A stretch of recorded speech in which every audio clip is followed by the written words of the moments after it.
I just found out that you can use ChatGPT to scan websites.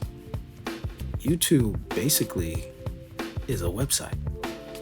So I got to thinking, if ChatGPT is so helpful when I need it to do things, when I ask it questions, why can't I ask it to help me do something by scanning a website that has information that it can use to then help me better do what I need it to do? I open ChatGPT, I copy my URL, and then I say simply, hey, can you scan my YouTube channel?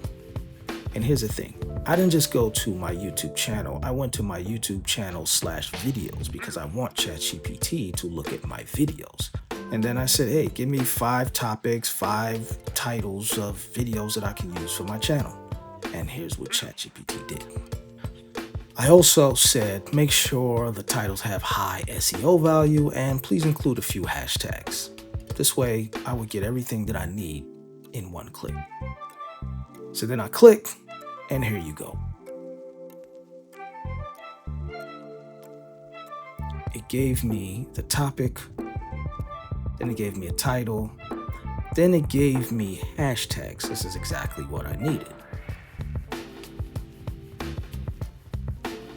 I was pleasantly surprised by the results, and I liked it. I was like, wow, this is great. I wonder how much further I can push ChatGPT.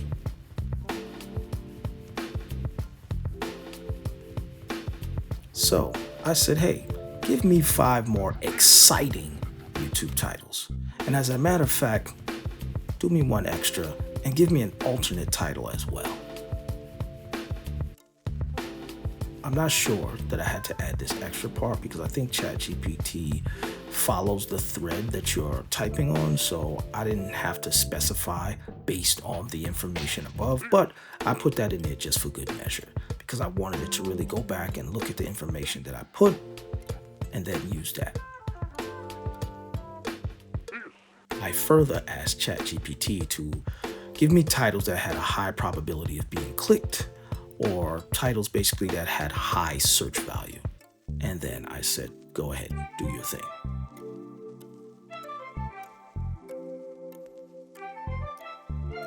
And as you can see, it spit out more things. It gave me new titles. It gave me alternate titles. It gave me everything that I needed to do. Now I just take this, jump in front of the camera, and I can make content all day. And this is great for those of you who sometimes run into blocks. I get blocks. Sometimes I don't know what to write down. So now you have a new way and a new hack that you can use to constantly put out YouTube content. And on that note, thank you guys for watching my video. Tell me how this works out for you. I would love to see what you guys were able to do with it and what your results are. Also, stay creative, think outside the box.